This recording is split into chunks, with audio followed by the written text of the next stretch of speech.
everybody. Welcome back to dPod.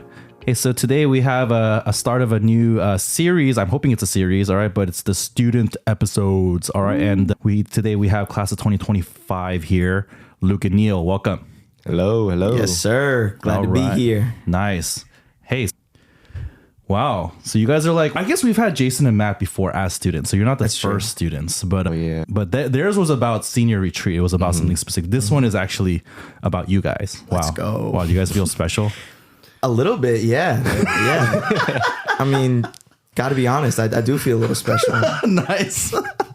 That's awesome, man. So it also happens to be, when we're recording this, it's December 2nd. It happens to be the 1 year anniversary of our first episode of dPod, actually. So it's been a year since Toph interviewed me about my faith journey. And so hey, let's just, start by talking about dPod a little bit. What's been your guys' favorite episode so far? Man, that's a pretty easy answer for me. I feel like it's kind of cheating because it's like the 2-part series, but the dating episodes. Yeah. Funny. Yeah. So funny. Yeah, it's definitely the most listened to episode. It's kind of crazy because last I checked, the dating episode, the bros one, got 485 listens. Ooh. Jeez. So I was telling the guys, like, dude, it's as if we had a panel in front of a lecture hall of 485 people. I don't know if we would have told some of those stories. There were 485 people sitting in front of us. But, we know that Luke Walker listened to it 100 times, actually. So yeah, he's actually a quarter of the listens. on Spotify Wrapped, I found out I was over 1,000 minutes listening to dPod. My gosh. I think I was like top 8% or something like that. So room to grow next year. Wow, that's crazy. Yeah, Hao Chen, from the international team was telling me that he's top 3% listener. So he was very proud to tell me that. I was like, wow, people listening to dPod a lot, actually. It's my number one podcast. Oh, yeah, that's solid, man. It's the only podcast I listen to. It's the only podcast you listen to. Yeah. So it has to be your number one podcast. Yeah. Nice, dude. Neil, what about you? Any episodes that come to mind?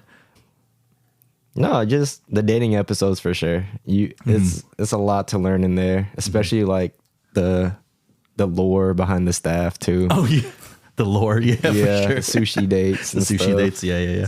Yeah, I didn't even think about what to learn. I just thought they were hilarious. Yeah. All right, Luke has to listen to it again. Well, no, but I was saying, like, I don't know how much substance there is actually in those episodes. I just feel like at some point we're just roasting each other. But maybe that's part of the fun of it. So if we did another set of dating episodes, I'm just curious, like, what is there additional type of things that you guys would be curious about, or different people that you would want featured? I'm not making any promises, but just to get your thoughts.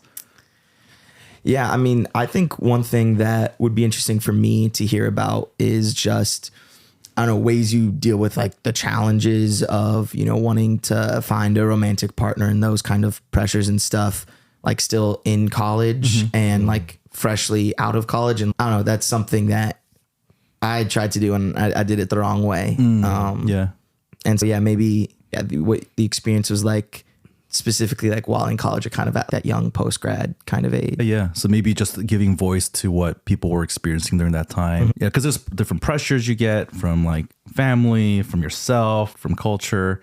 And we all had to kind of metabolize that in different ways. So yeah, I think we can definitely talk more about that, which would be interesting. Yeah. Yeah. Let's see. Dang. There's a lot that we talked about like individually, but I'd say,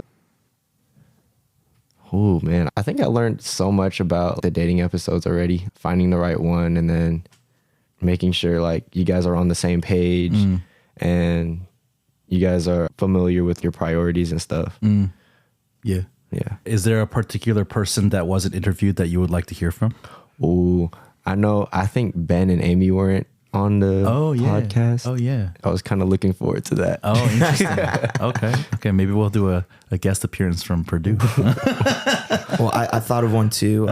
We always talk about the successes, but like how to deal with like when, you break up or the relationship doesn't work. Yeah. I think that's something that's really hard to manage. Yeah, that's true. Yeah. We don't hear that many of those stories. Yeah. And I wonder, I'd be curious, like what would be helpful for people to hear about that, because that is a part of the dating process, right? Every dating relationship has 2 successful endings. Either you get married or you break up, and those are both successful endings, right? Yeah, and how to And I think a lot of that has to do with how you view dating to begin with, like what is dating itself. So anyways, this is quickly becoming a dating episode. So I'm going to snap us out of that right now. And because we can definitely do that in a future episode. But another question about dPod is, how do you think dPod has helped you in your Christian walk? Or how has it been beneficial for you? Because, you know, you guys are like my target audience, right? Like the students. I know that a lot of like Accent Network postgrads listen to this, but, you know, this is not for you, right? This is... you know, I'm glad you guys listen, but this is for the students here. So yes. How has it been beneficial for you? Yeah, I think for me, one way it's been beneficial is it gives me something to do at work. Nice. I work in a prop shop with the theater department at the University of Chicago.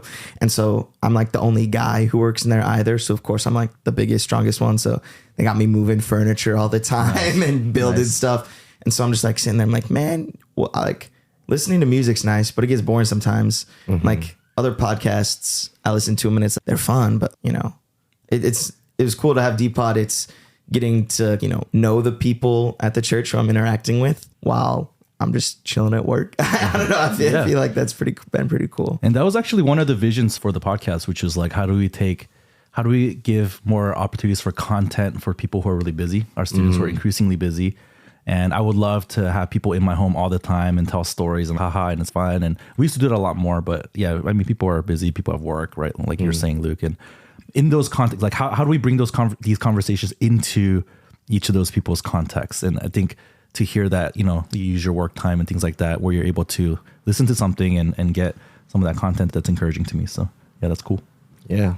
For me, it was definitely like very encouraging because you see our staff and then you see that they're really like, you know, happy. They really want to get to know you and stuff like that. But it's also encouraging to see that they also went through struggles in college and you could really relate to some of their stories. And it's very insightful on how they handled those situations and how we can apply it to our lives too. Yeah. Yeah, and I think one of the things about this is that because some of these interviews have been like kind of longer form and, you know, we're not rushed when we're talking. I mean, I guess, you know, it's a little bit of a time limit, but they're like, we try to feature stories like at Sunday service, but those tend to be like very efficient and, you know, it's Sunday service programming. And so it has to be like high impact. Yeah. Right. And so we're very selective about the kind of stories we feature. But then on a platform like dPod, we're able to share maybe the kinds of things that we wouldn't be able to, like at a Sunday service. And those are usually the kinds of things that again, usually happen around the living room, the dining table, as we just recount old stories. But man, like to have a platform in which we can do that and for people to be able to listen, I think that's been a huge blessing. I remember early on when I was trying to still figure out whether this was worth it, a worthy investment of my time. I'm like, because it does take time to produce this and stuff. And then there was like a Sunday service. It was like early on, like after we produced like first couple episodes, Neil comes to me at Sunday service and he's, this morning I listened to the whole episode of dPod that you just released in bed because I got up at 6 a.m. I had nothing better to do. So I just, you remember that? Yeah. You were just lying in bed and listened to a whole hour of dPod. Yeah, I usually don't wake up at 6 a.m., but that morning I did, and I saw a notification for dPod. I was like, I got to listen to it right now then. Yeah, that's awesome. And then I've heard from some of the other Chicago people that they listen while they get ready in the morning for class, whatever, right? And then there was one time Jason told me that, you know, he was working out at the Ratner here, and then he was listening to, I think he was listening to the dating episode or something like that. And then he was just like laughing by himself. But he said he had a realization like, oh, I probably look like a fool right now. Like, I'm just like sitting here on this bench smiling for no reason. I can remember my first time listening to that episode, actually. I think I was either in class or in the library. And I was just like silently laughing and like face palming at the same time. Oh my gosh. And then people probably thought you were crazy. So. Yeah, it's insane. Get him out of here. Yeah, I know. That's funny. Any thoughts on how we should take dPod into the future? What are some things that would be helpful for you? What are some things that you would love to hear that would be beneficial for your walk with Jesus? It's a very good question. I think for me, it would be cool. For example, I'm thinking like an apologetics episode or something, or kind of like the different things you talked about for the glow groups in the future. Yeah. But, you know, episode on some basic apologetics or episode on how to, I don't know, just, various things that could, I guess for me personally, just build up my faith in maybe more, I don't know, ways of getting better at defending the faith, maybe. I don't know. That's something I think could be cool. Yeah.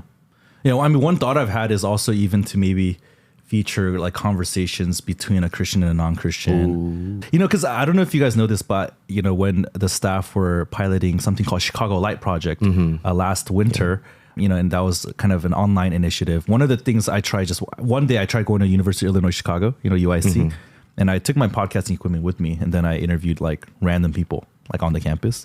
And it was interesting. Like it was like 10, 12 minute conversations, and just to kind of model for people, the heart was like to model for people what it might look like to engage with a non-Christian and to directly just preach the gospel to them as well. Yeah. And so, yeah, it was a good learning for me. And then I thought it would be interesting. So there would be, so when you say apologetics, I hear there's the content side of apologetics, but there's so many other like podcasts out there who do that already so well. So what's the unique thing that dPod could bring? What might be something more on the kind of story level or like the experiential level, like what does that actually look like on our campus, right? Yeah, and I've been really toying with the idea of taking dPod to the campus and again, engaging with non-Christians and kind of even topics like, hey, what does it mean to be a man or something like that, right? And kind of just see what people think. And then we can provide like a biblical basis for that topic. Just an idea. Again, that would require a lot of preparation. Like setting up on the quad and like people or like Reynolds Club or something. Yeah. That's awesome. Yeah, and you guys could get involved in that, right? Like, for sure. You could be like, and you could be the host for the day, and just like, you know, Luke looks really excited right now. He can barely contain his excitement. Let's go.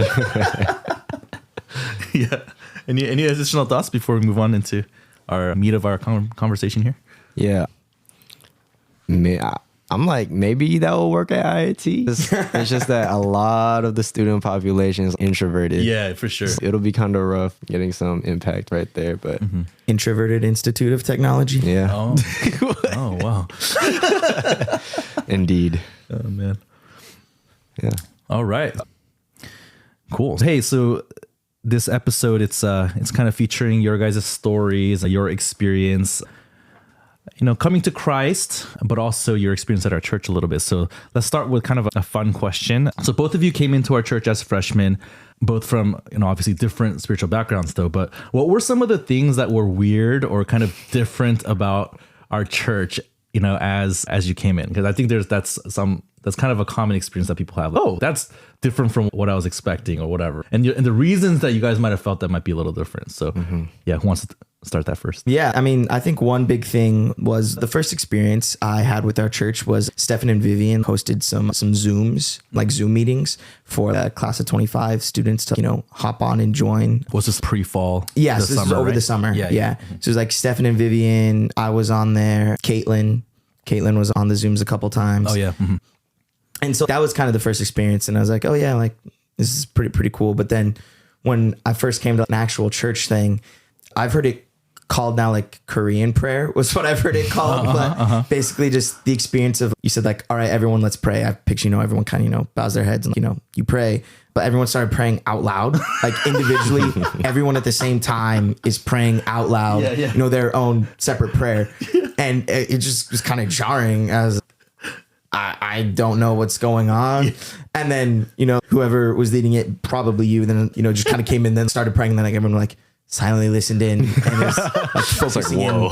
in. Yeah. It's like, it's such a synchronized. I didn't know this was a thing. Yeah. Because everyone was like out loud. I was like, how are they locked in? And I don't know. That was wild to me. I've since gotten used to it a little more. When we do that, I'm still not very loud. You know, not whisper, but I'm definitely on the quieter side when we do that. That's funny. No, I sometimes I forget how if you didn't grow up with that practice as a part of your, you know, Christian tradition, then that would be a very jarring experience. But you know, that's actually, you know, growing up in Korean church, like that was one of the primary ways of group prayer that I experienced. So for me, that was never weird, but then I recognize now how weird that is, especially when I visit other churches too. Like I get to experience other, you know, predominantly, for example, Caucasian churches have a certain style usually, and primarily Black churches have a certain style, right? It's kind of interesting how sort of this, because I don't know how much of an ethnic thing it is, but yeah, like you were mentioning, some people have identified that as kind of a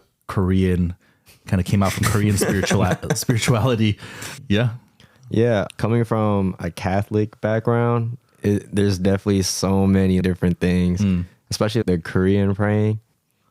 At first, I was so confused. I was like, why is everyone speaking so loudly when we're supposed to be praying? Because when we're in Catholic church, you just close your eyes, you bow your head, and then you're just like thinking.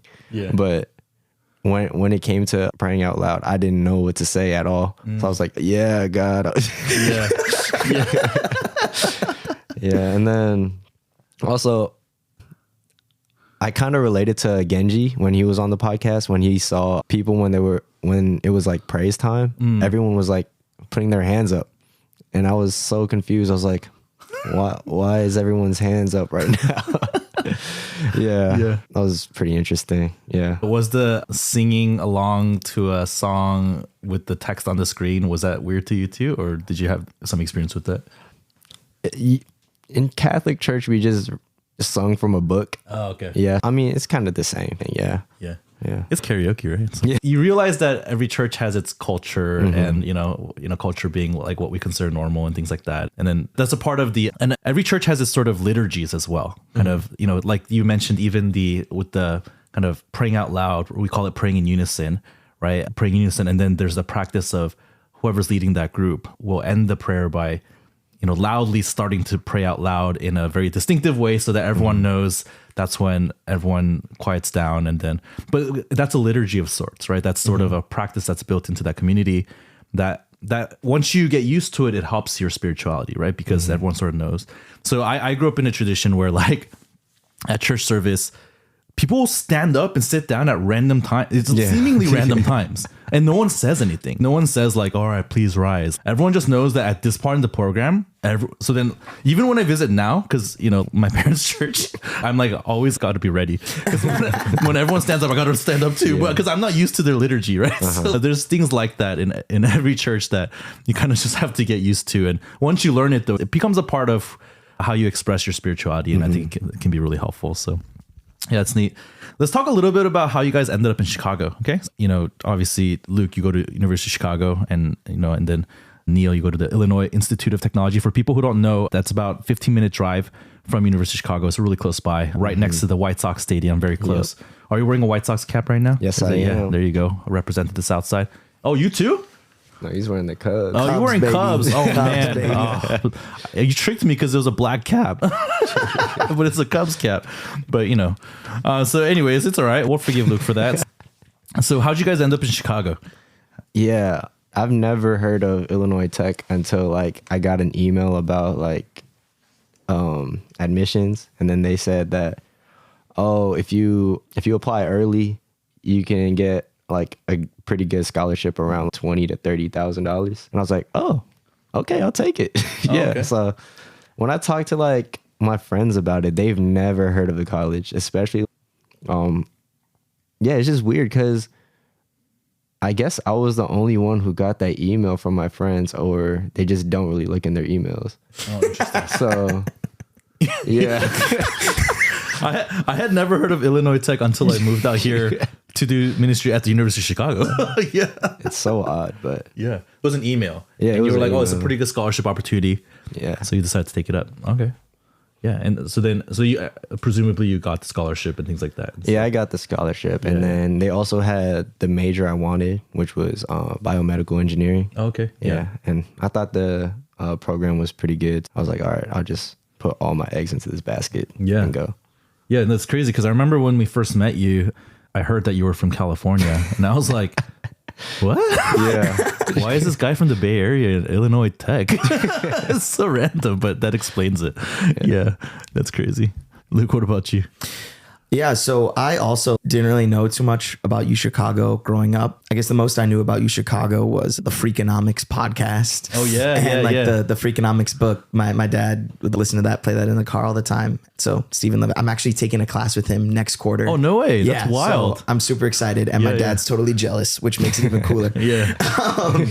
But so that's like how I like first kind of heard about it, but I didn't really know about the school at all. But they also had, so I guess for a little bit of context, my dad's a teacher, and he went to Stanford, and a ton of my family works in education. So that's always been something that's been super important in our family. And then I'm also from a very small town. Shout out Kalinga, California. Let's go. And just, you know, being there, there's not a ton of opportunity for, you know, cool different programs and stuff like that. We weren't close to any colleges. And so growing up, our parents would always want us to do different like summer programs at universities. So I did one at Stanford when I was growing up. My sister did one at UCLA recently. My brother did stuff too. That was always something we wanted to do, like applying to these programs. And the University of Chicago has one specifically for rural students, emerging rural leaders. And so it was really cool. It was like you apply, and if you get in, it was completely free. They'd fly you out to Chicago. You'd take a class and live in the dorms for 3 weeks in the summer. Oh, wow. And that was super awesome. But then I don't know if any of you guys have heard about it. There's this little thing going on in 2020 called the coronavirus. Yeah. Someone's mentioned it before. And so that like completely changed the program, and it ended up being like an online thing, and kind of they turned it into a college prep course, like learning how to write the college essay and different things like that. And so through that, I like, you know, learned a lot about the university, and I was like, dude, this place is really cool. And they taught me how to write a good essay. And so I applied to U Chicago. Actually, regular decision. Most students at U Chicago are not like that. The vast majority are like ED1, early decision, or like ED2. Like They really wanted to come to this. Yeah, regular decision is very rare. And so that's what I did. And came out to the University of Chicago in part because I wanted to be different. Because as far as I know, from the little research that I've done, I'm like the first from like my town or high school to come here. And it's like I was like deciding like, oh, do I want to go here or stay in California? And I was like, oh, my cousin went to that school. No one's ever been to U Chicago. Go to U Chicago, be different. But I'm very glad that I ended up out here because I love it. Yeah. If you had not come to U Chicago or Illinois Tech, where would you have probably gone? Just to throw that out there. I'm curious. I always think about it every now and then.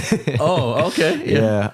So I got waitlisted into UCSC, Santa Cruz. And at first I was like, they don't really have my major. So I was like, all right, I'll just go to IIT. But then after I got accepted, I saw that I got accepted into like their bachelor's program for biotechnology. I was like, but I already made my decision to IIT. So I was like, oh man. So in an alternate life, you might have gone to Santa Cruz. Yes. Oh, wow. Yeah. Oh, okay. Santa Cruz is, I've never been there myself. Banana slugs. I hear it's a beautiful campus, but it's also slightly depressing. It's in the forest or something. Yeah, it's in the like forest. That. Yeah, it's very sectioned off. It's very isolated.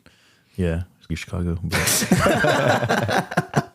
Yeah, what about you, Luke? Yeah, in a different life, not too dissimilar from this one, I would be a UCLA Bruin. So that was the final two schools I was deciding to, was between U Chicago and UCLA. And I actually think about it a decent amount, like how different my life would be, because, you know, we've got people like Toph who went to UCLA, Huna as well, went to UCLA, and, you know, Fred, when we're with Northwestern, he's always talking about UCLA. And so I think about a decent amount, but mostly I think my life would be different in terms of like school sport. Like, you know, U Chicago, we've got a rich history, but these days we are D3 and literally nobody cares about sports. Like UCLA going to the Rose Bowl, blah, blah, blah. But yeah, in a different life, I'm in sunny LA. Yeah. Wow. That would have been very different. Yeah.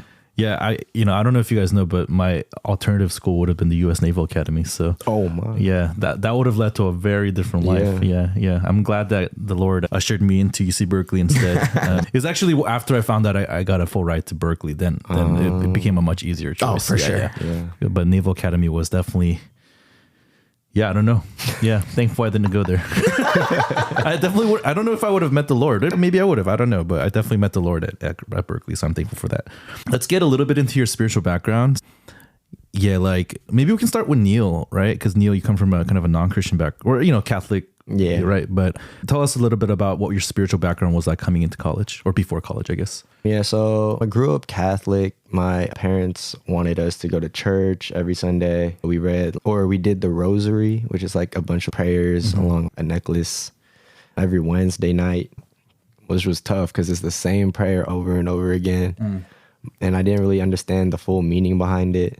And then. So were you doing a translation of the rosary, or was it in Latin, or? Yeah, it was a translation. It was in English. Oh, okay, yeah.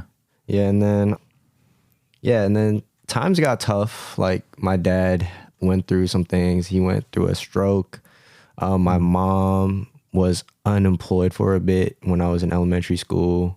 And then we were like financially not really like in a good place. So we kind of stopped going to church. And then we were like focusing on our own things. And then I kind of came back like later because there was this like thing for Catholics called confirmation. So I had to go through 2 years of going through youth group and learning stuff, but I don't really remember it to this day. So it's like a class, right? It was kind of like a class, yeah. but for me, I treated it as a time to hang out with friends and stuff. Right. Yeah, so I didn't really get much out of that. So were you confirmed in the Catholic Church? Yes. Oh, yeah. okay. Got it. Yeah, and then and then I met up with Ben and Amy on IIT campus when I was eating lunch by myself, and it turned out like Ben grew up 15 minutes away from where I grew up, which was pretty insane, especially like in Chicago. It's so random. Yeah. And it's just, Yeah. You don't meet a lot of Californians at Illinois Tech. I do not, No. especially if they're like 15 minutes away from where I live. That's where I grew up, or how I grew up. Yeah. So that was maybe the start of a new phase, maybe in your spiritual journey. Yeah. Maybe you can talk to us a little bit about that. So kind of what happened from meeting Ben and Amy, and how, like, I guess like you got plugged into our church at that point. Like tell us a little bit about that story. Yeah, so I first got invited to their Sunday service. At first I was like, I had no expectation because my mom wanted me to look for a church, and then I guess a church came to me, which was pretty cool. So I went out, and it was really nice because everyone was so welcoming. Everyone really wanted to get to know me. And yeah, I just felt pretty loved by that and moved. So I just kept going. But at the same time, I'm also doing Course 101 with Ben and Amy. And I just learned so much about like the Christian faith and what sin really is and how it affects me and how it affects my relationship with God. Were those Sunday services? They were at Cami? Is that? Yeah. Okay, the Cami ones. Okay, yeah. So you were coming out to church, a service, so hearing stuff there, and then you were doing course with Ben and Amy. Yeah. That was kind of your primary interaction with us early on. Yeah. Luke, how about you? What's sort of your spiritual background before college? Yeah, so I grew up calling myself a Christian. My parents, we like went to church and things like that. And so like my parents, they do like little Sunday school stuff with us, going to youth group and things like that when I was growing up. Then actually the church that we would go to in our town, I guess there was like some political conflict there, like stuff was going on that my parents weren't really a fan of, and we kind of stopped going there every Sunday. But every Sunday my parents would host a Bible study at our house, and so every evening a bunch of people would come, and they'd do messages like Andy Stanley videos, or went through like Bible studies and things like that. And then we knew the youth pastor still and kind of had a good relationship with him, and so like me and my siblings and cousins, we'd go to like youth group on Sunday nights. And then I think I really like kind of came into like my own and kind of started to really understand my faith and make an actual salvation decision kind of around, I don't have a specific date, but in middle school, there was a club on campus. It was called Fox Club, Fellowship of Christian Students, but now they've rebranded to being FCA, Fellowship of Christian Athletes. But I like started going to that club at the Tuesday meetings at lunch that we would have. And then I was thinking to myself, like, I wanted to be a leader in the club. I was like, okay, do I want to be a leader just because I think being a leader is cool? Or is it because like I actually believe in Christianity? And so at that age, I was, thinking about it, praying it, reading the Bible, and then just kind of comparing, like the Christian life and then some of my friends who like weren't Christian, just kind of the things that were important to us. And I think kind of around that age was when I don't want to say really became Christian, but made that salvation decision was in middle school. And then in high school, I was really involved in FCA, Fellowship of Christian Athletes. So I was president of that for like my junior and senior year, helping out there. We would have meetings weekly, and we actually would get pretty big crowds. We'd get like around 100 students coming to our meetings. Wow, and that's wild. It is. I mean, the real reason is because we'd have free food. So like we'd go to like get chicken sandwiches. Hey, that works from everywhere, man. Or, like pizza from this place, Fatty Albert's, this little local pizza joint. Nice. And so that, we would have these big meetings, and I had the opportunity to deliver messages to my fellow students a couple times, and we'd bring in guest speakers and things like that. So that was also a really formative experience in my faith, was kind of helping to lead that club and that group. And yeah, I knew that coming to school, I definitely wanted to coming to college. I wanted to find a church, and I actually found out about Voyage. So there's some connections to like the Acts 2 network that I didn't really know about. And I kind of came here organically. It was actually through Facebook. My mom saw, this story. I love this story. Yeah, my mom saw a Facebook post that was, hey, we're at the time Make New was the name. Here's like a little welcome gift for you Chicago students. Give us your email and we'll send it to you. And they had a mask and like a keychain and that actually like a lanyard thing, right? That I've still got here. There you go. Now, I see it. 3 years later. Nice. And so like I signed up for the gift and she's, maybe try checking out this church. They've also got some Zooms that are going on. Yeah. And so the first meeting I hop on with Stephen and Vivian and I'm like, hey, like, how's it going? I'm Luke. And my name says Luke Walker. And then Vivian goes, Luke Walker, are you Michaela's cousin? And I was like, how did you know that? It freaked me out. That's crazy. I was like, what? And I was like, yeah, I am. She's, oh my gosh, I know her from Berkeley. And we're like totally like best friends. Yeah, they're peers, right? Yeah. So they're peers from Berkeley. Yeah, and they were like bridesmaids in each other's weddings. Oh, yeah. And I guess Michaela had told her like, hey, my cousin Luke Walker is coming to Chicago. Yeah, like, keep an eye out for him. Yeah. And then he shows up to the Zoom. And then I showed up to the Zoom just on my own. And then another thing too, another funny connection is that JD, who's at the Northwestern Church, who serves there. I always called him Johnny growing up, which everyone finds this hilarious. We should call him Johnny. Yeah. I mean, he was older than me, so I didn't know him too well. But one of his younger sisters, Amanda, we worked in a Fellowship of Christian Athletes together in high school pretty closely. Yeah. But we grew up like just down the street from each other. So you guys are family friends. And yeah, we'd see, I'd see like mostly his younger sister, not him, but like a youth group and things like that. Yeah. So all the things that JD says about Coalinga, I have to always cross check with Luke because JD will say things like, I think just to get us riled up and say Coalinga has the best tacos in America. And I'll be like, huh? They are very good. Yeah, it's funny that like Michaela, myself, and JD are like the people from Kalinga. We're all white, but it's a very Hispanic area. Oh yeah, that's interesting. And so like I recently looked up the demographics, and my high school was like 85% Hispanic, and a lot of it, like the tacos, is very authentic. Like you gotta order like in Spanish if you gotta be at least decent. Yeah, me gustaría 3 tacos de carne asadas. Oh, there you go. Always con todo. Gotta get everything, but they are. Very good. Tres Agaves is the spot that I'm assuming he's referring to. I gotta go one of these days. I still haven't been. So yeah, that's awesome. I think maybe to Chicago people, they might be best known, but you guys are from California, so you've had, I mean, there's some pretty good tacos in California. Yeah. But I'm sure they're all good. Yeah. Yeah, that's cool. Yeah, thanks for sharing that. So maybe we can kind of come back to Neil and, where we left off, like you were taking course with, Ben and Amy coming to service. But what was there a pivotal moment for you? Because I know you made a decision to become a Christian, right? Later that year. Mm-hmm. So what kind of led into that? What were some of the elements that were important for you as you decided to make that decision? So yeah, there was this exercise that we did in Course 101 with the people that I was like studying with. It was, I think it was the Mark exercise where we shared our sins to each other. It's probably Mark chapter 7, right? Yeah. Mark chapter 7, where there's that list of all the things that defiles a person, comes out of a person's heart. Yeah. That's probably that. Yeah. It was a pretty like eye-opening moment for me because I know that I'm a sinful person, but I don't really notice that impact until like I talk about it and share it. And then, that really changed it really changed how I viewed myself as a person who tried to claim that they're Catholic or someone with faith. And then fast forward to the spring retreat. That's when I met Luke, and that's when we formed Triple Threat. Triple Threat. Yeah, I was really like excited to be there. I didn't know what to expect because previously in like youth group retreats, it's more like just hanging out with friends, playing basketball, all that stuff. I mean, we did that too, but there was like a really good aspect of like workshops. Like the workshops were really informative, and I learned how to like put time in for God in my life. And I also learned about the grand repentance and the gospel.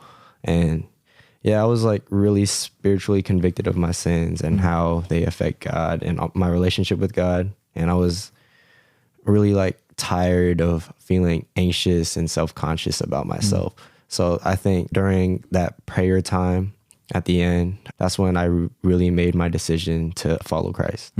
So it was I believe it was a spring retreat. So it was like the April 2021 or something. Yeah, I always get confused with winter retreat because it was snowing in April. Yeah. we moved it to April that year because we said, winter retreat, like so much snow and stuff. And so let's try doing it in the spring. And then we still got a snowstorm in April.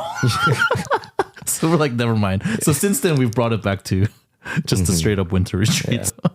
Yeah. No, that was really awesome when you made that decision there. And, something I'm curious about is, because you sort of alluded to this in the Mark exercise earlier, but like you grew up Catholic and I'm sure you identified yourself as a Christian. And so along the way from, I think around November when you first started to come to our church to April when you made that decision to follow Jesus, like there must have been a time during that time where you realized, man, I actually don't think I'm Christian. Like, I actually don't think I'm following Jesus. What do you remember, like how that was for you? Because I know that for a lot of people, that's really hard to admit. Like, how was that for you? Was that like, was there some drama associated with that? Or was that kind of simple for you? Like, how did that play out? Yeah, just growing up. Yeah, it's just church. Like my parents just said, we just have to go to church and that's that. And then once you're baptized or once you're confirmed, then you're considered like a Catholic or like with God. But when I went through Course 101 and all that stuff, like I realized how important it is to read God's word. Because growing up, I'd never really opened the Bible except when I was like really like curious about what it is. And then also like prayer was really difficult because I didn't know how to pray growing up because usually it's just the same, like the Lord's Prayer. That's how we usually prayed. Call it Our Father, right? The Our Father, the Hail Marys and stuff. But yeah, I think realizing that I was like, dang, I don't know if I really have a relationship with God. And I could really see my sinfulness. I reflect in my past. I see how sinful I was and how okay I was with that. Yeah, that was really a tough moment for me. And that's when I realized that I guess I'm not really a Christian. Yeah, thanks for sharing that. Yeah, because I think, so your experience is not unique to it's not a Catholic experience. It's actually, even in the Protestant church, that's I think a common enough experience among people who grew up in church. It actually mirrors a lot of my experience. Because I grew up in a Presbyterian background, so it's not Catholic, but it's got some of the similar types of rituals. So like I went through confirmation when I was in high school, and so similar. Like I went through like a class, and we had a catechism, and we had to memorize a bunch of stuff. But to me, it was like just a homework assignment. It was like just some stuff I had to pass because my mom made me do it. And so I think that's the thing. It's not that those programs are bad. I actually think that it's very possible for someone to genuinely be saved through that program if their heart is in it.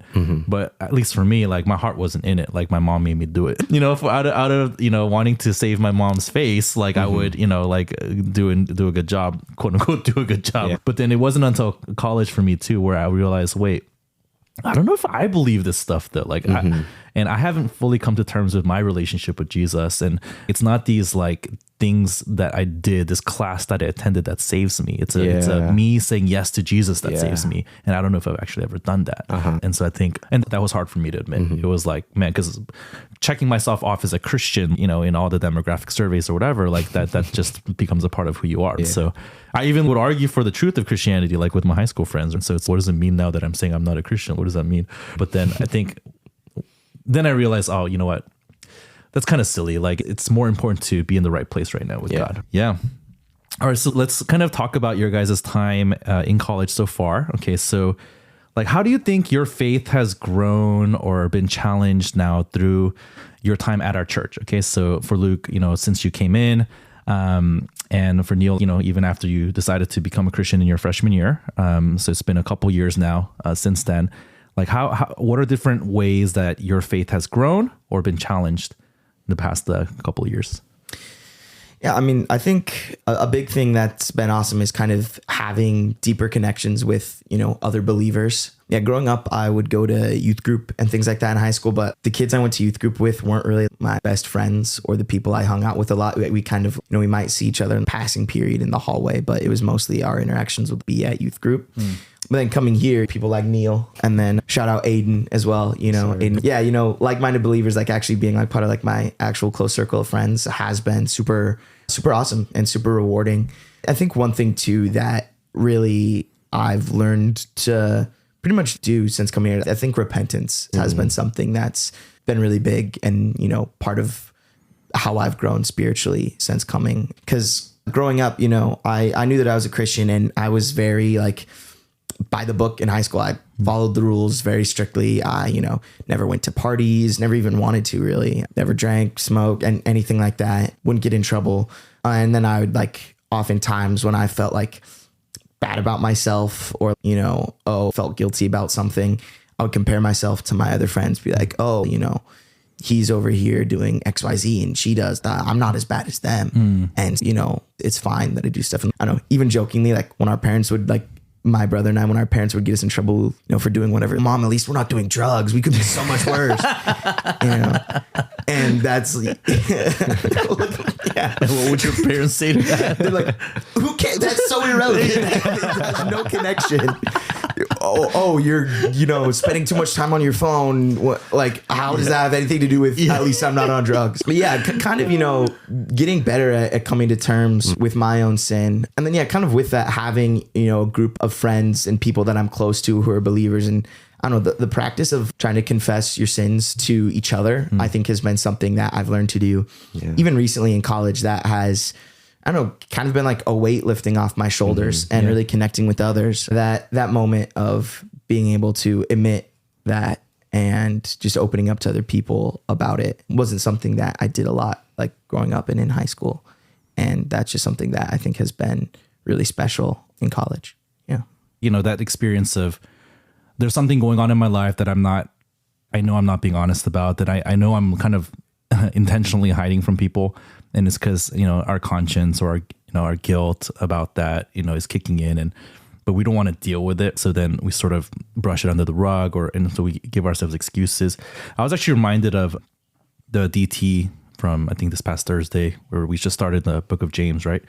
And in James 1, like, it talks about how if you lack wisdom, then you should ask God. Like, you should ask God for anything. And if you ask in faith, he's going to give it to you.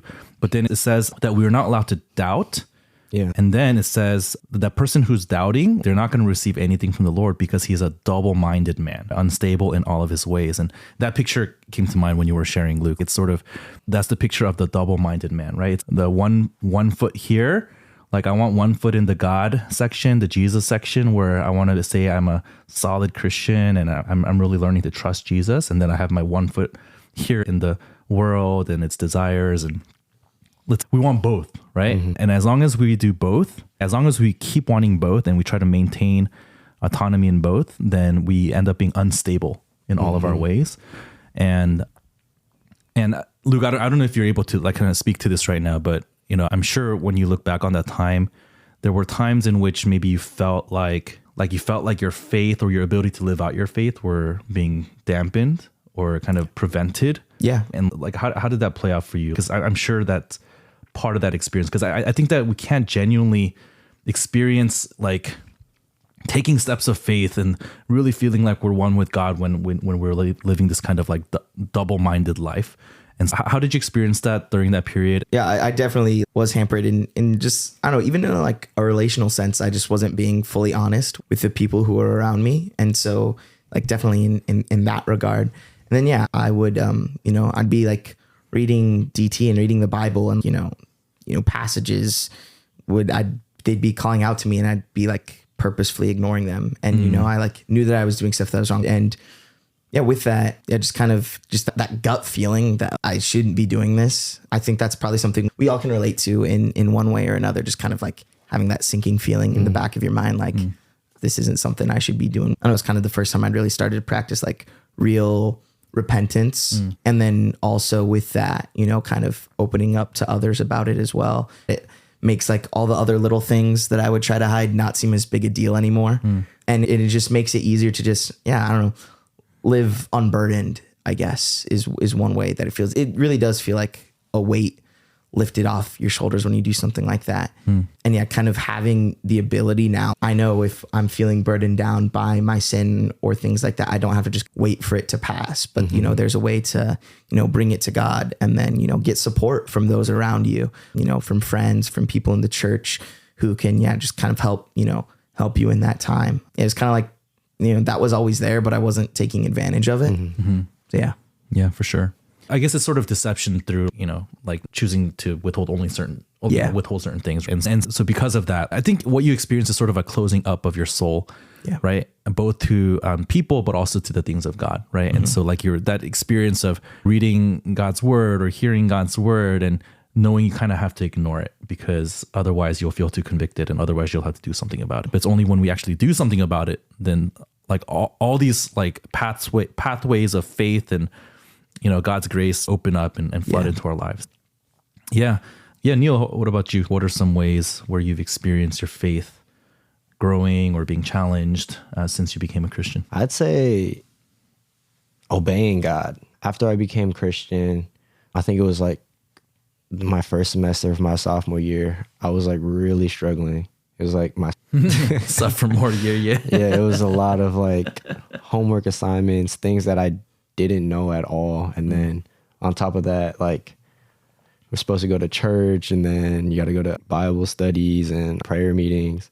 And I was like really struggling on managing my time and how to trust God that he can pull me out of these situations and just lead me into a better place. And then, I think it took a while to find my rhythm because at first it wasn't really like normal to me because I'd have to go out to Chicago and travel and then come back pretty late and then do my homework again and stuff like that. But I think over time I learned to say yes to things a lot more. And then I see myself growing a lot in that aspect of my life. Yeah, definitely. Figuring out how to minister to the IIT students like you and Hao Chen and now Young Jae, and I think it's been a challenge for the staff too, right? Because there's a little bit of a logistical challenge, right? So do we give them a ride every time, or also like how do we find out if they want to come? Because like for Chicago students, they just show up or they don't show up, right? But like IIT students are in a position where they have to ask for a ride. And then it's like higher pressure to some degree because it's, like here I am, like the pastor's like texting them, hey, are you guys coming tonight? Shoot, I wasn't going to show up, but now he's texting me. And so we're very highly aware of those kinds of dynamics and we're trying to figure out how to best navigate that together. But yeah, man, thankful for like the ways in which you've taken those steps of faith. And, like I know that like even our, kind of bros small group time we had this past week, after we met, I was like saying bye to these guys and then Neil's like, all right, I'm gonna go study from a midterm tomorrow morning. I'm like, you had a midterm tomorrow morning? Oh my gosh. Did not do good. I didn't realize. Oh shoot. But man, that's as long as that's a step of faith that you're taking, with the Lord in your heart, man, I think that's honorable. Hey, so maybe I can ask this. I think one of the things that I think we really emphasize in our church a lot is this element of community. Right, Acts 2 church, that being a big part of Christian discipleship, like becoming part of a community where you're known and knowing others and supporting others and carrying out the mission of God together, right? How have you kind of experienced growing in that, or how is your understanding of what the church is supposed to be changed or grown over the past couple of years? Yeah, the church is a wonderful thing. Yeah, growing up in Catholic church, it's a lot of like independence. You're just there. You don't really like talk to the people talk to people around you unless like you're obligated to. Like they talk to you like, oh, hey, how's your day? Yeah, oh, yeah, cool. All right, good to see you. See ya. Yeah. But the community here is very like uplifting and very supportive. Like just as like what Luke was saying, like the way you can confess your sins and them supporting you and being with you every step of like your situation that you're going through. It's really warm and loving. You don't really get this type of community anywhere. And then they're all very genuine people. And it's just really amazing to be part of.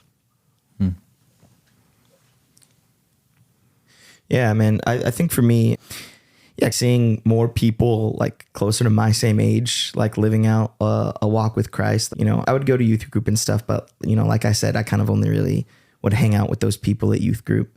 And like, I don't know, also too, like, it's kind of like more like awkward friendships and, not like those weren't like the cool kids in school or anything like that. I even remember, you know, the first time I saw Neil at service, you know, he was, you know, wearing, you know, cool hat, had the fits on, better fashion sense than I do. I don't know about that. No, let's be honest. I got work to do. And, you know, I was like, oh, you know, someone cool is, you know, trying to come and see Christ. Wow. Even cool people need Christ. Yeah. But like, even like the church as a whole too, you know, a lot of the staff, you know, like in like their 20s, and now I guess Stefan's in his 30s now. Happy birthday, Stefan. Belated birthday. Belated. Yeah.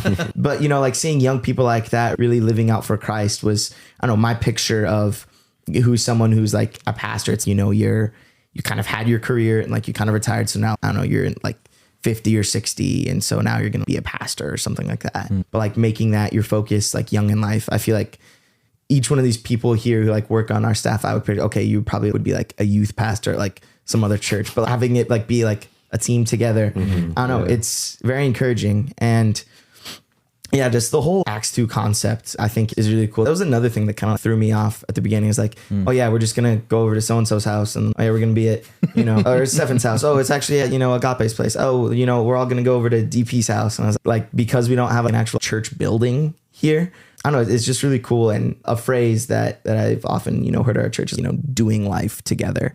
Yeah, it wasn't something I really experienced in high school. Like I said, we'd hang out at youth group and that was pretty much it. But, you know, going to church and, you know, doing spiritual disciplines, praying together, DT together, you know, we're doing those things.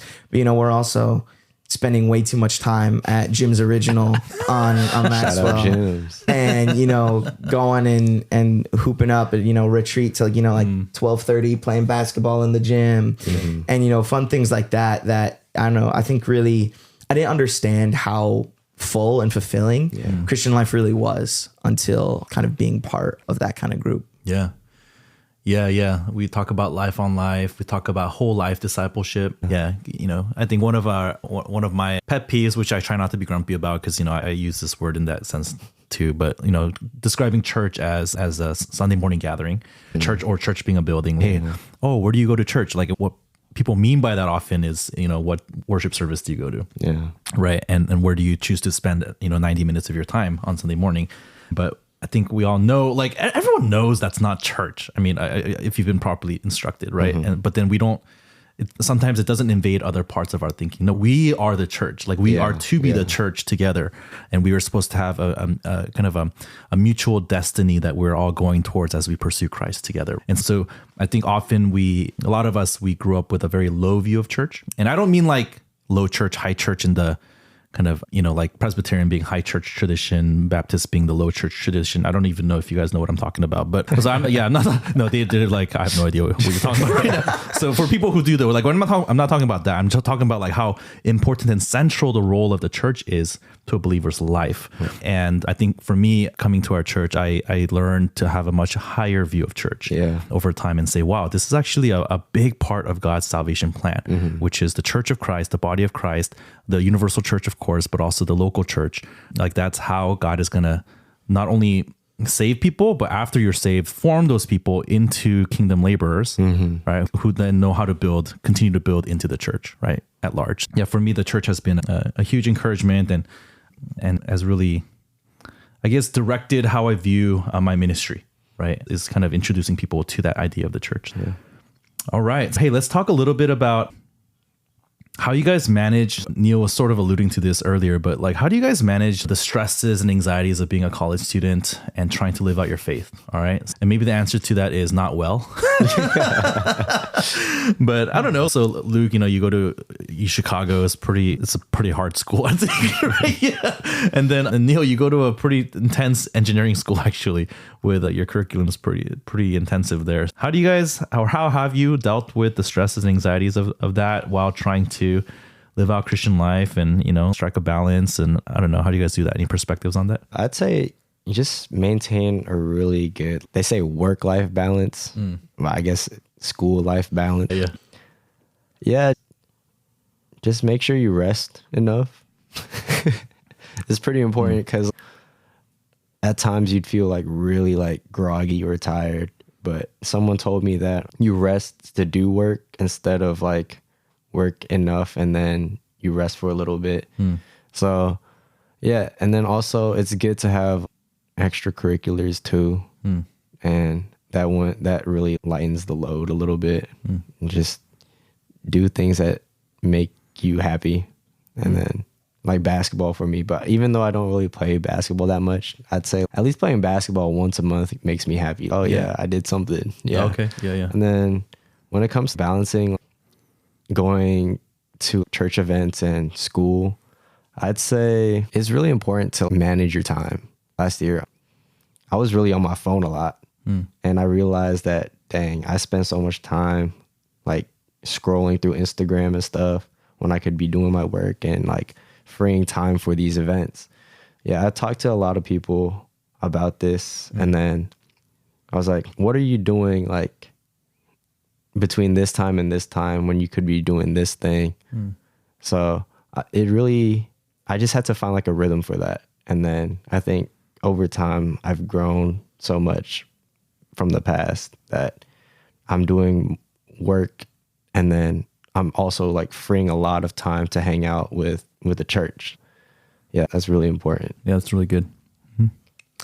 Yeah, I mean, I think for me, I actually get told so often by, especially people like, Stefan and Agape who have kind of been at this church the longest, that I'm not like a normal U Chicago student. I'm getting told that so much. Yeah, I feel that. I'm like, this guy needs to be a little more stressed out. Does he go to this school?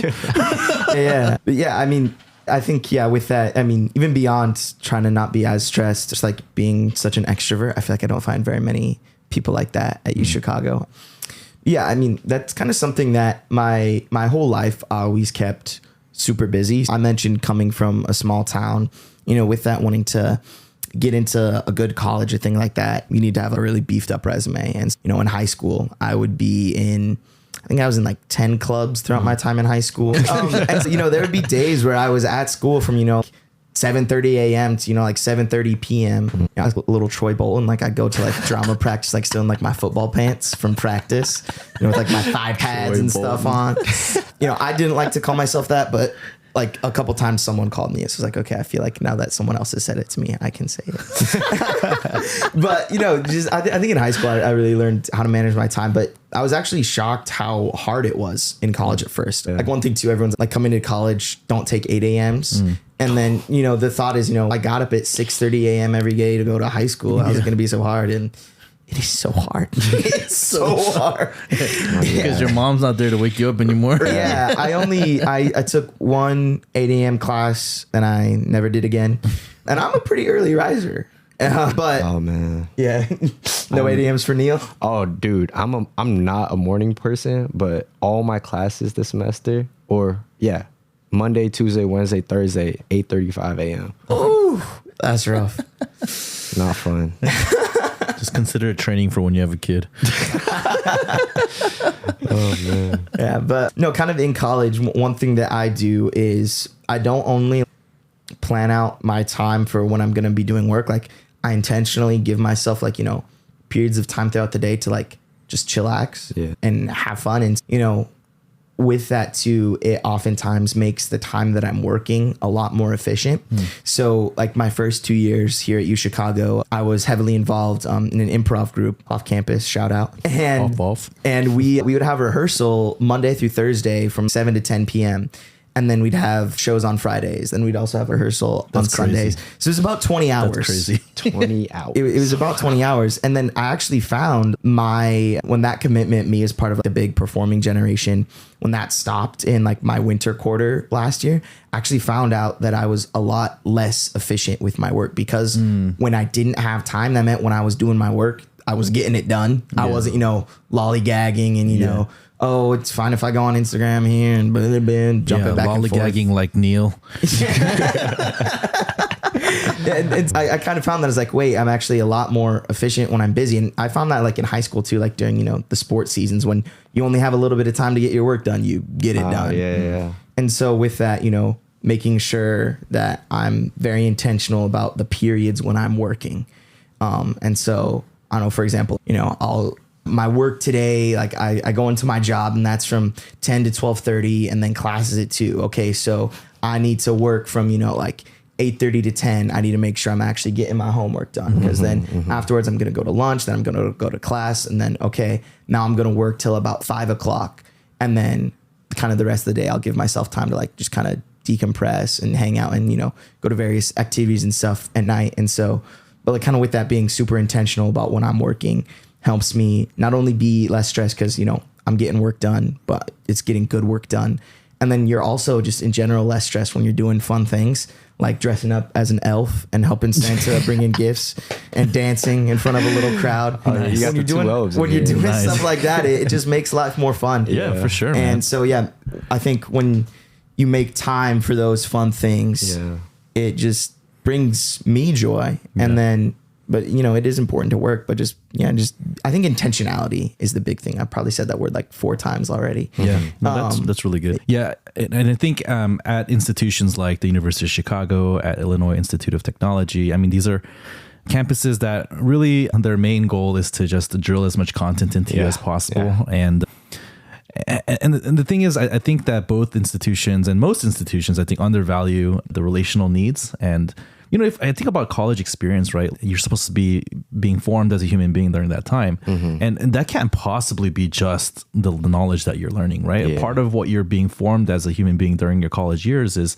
the relationships that you're developing, your ability to work with, discuss with people that have different views from you, right? And then, you know, the extracurricular stuff, I think that's a huge part of the formative, right? And for a Christian, like that, a big part of that's going to be your walk with Christ and how you handle that area of your life that really needs to be a huge part of your equation, right? And so I really like what you guys are saying about the intentionality, like even kind of scheduling in times where you're like not going to work, right? Because in some ways that could be like a non-negotiable thing, right? So that could, you know, be everything from, you know, just hanging out with people to like times for your devotions or times to attend Bible study. And you're saying like, you know what, like this, I'm not going to budge on because this is that important. Right. And dude, a lot of it, I mean, I like what Neil said about Instagram, because honestly, man, I think a lot of the time is on the phone. Like just calculate how many hours get wasted because of the phone or because of Netflix or whatever it is. Right. And then if you get all that time back, what could you do with that possibly?